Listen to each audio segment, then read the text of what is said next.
And we're going back to updating Kaduna State, where 287 students abducted by armed terrorists from a school in Kuriga, Chikun, local council of Kaduna State, have been freed after enduring at least 17 days in captivity. The circumstances surrounding the release remains unclear, but we have our correspondent in Kaduna State, our senior reporter in Kaduna State, Lupe Asom, joining us live now. Glad to have you join us on the news this morning.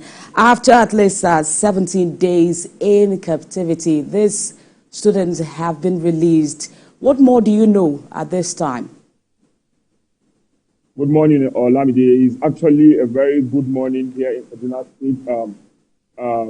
The mood is a lot of people are happy. At exactly 4:20 a.m. this morning, the governor tweeted on his social media handles that the students have regained their freedom. Of course, this puts an end to a very distressing period in the lives of these students and indeed their families. You could recall that on the 7th of March, over 287 students were abducted from that school in Kuriga when armed terrorists stormed the school at about this time now, shooting sporadically in the air and then marched the students into the forest.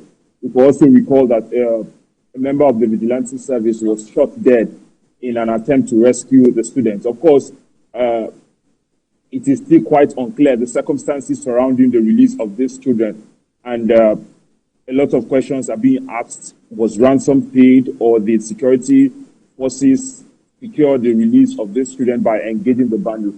But of course, at this moment, it is quite unclear.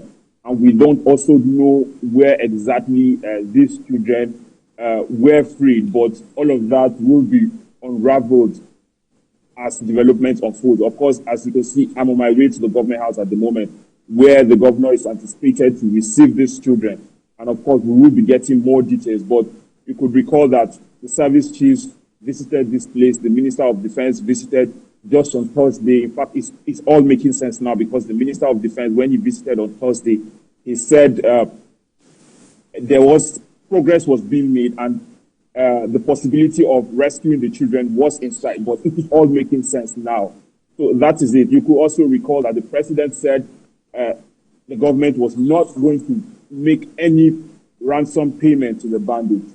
There were also unconfirmed reports that the bandits had demanded over $1 billion, and we could recall that the president said they were not going to pay ransom to secure the release of these children.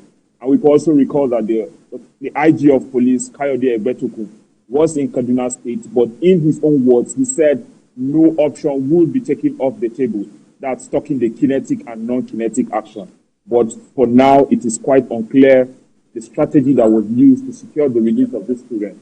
But it is a very, very good news, especially to the residents who have been quite troubled about the rate of kidnapping in the state, to find out that these children have regained their freedom on hot this morning. All right, Lupe, we expect more update from you as soon as you get to the State House. That's our correspondent, our senior reporter, Lupe Asom, live for us in Kaduna State this morning. Thank you for joining us on the news this hour.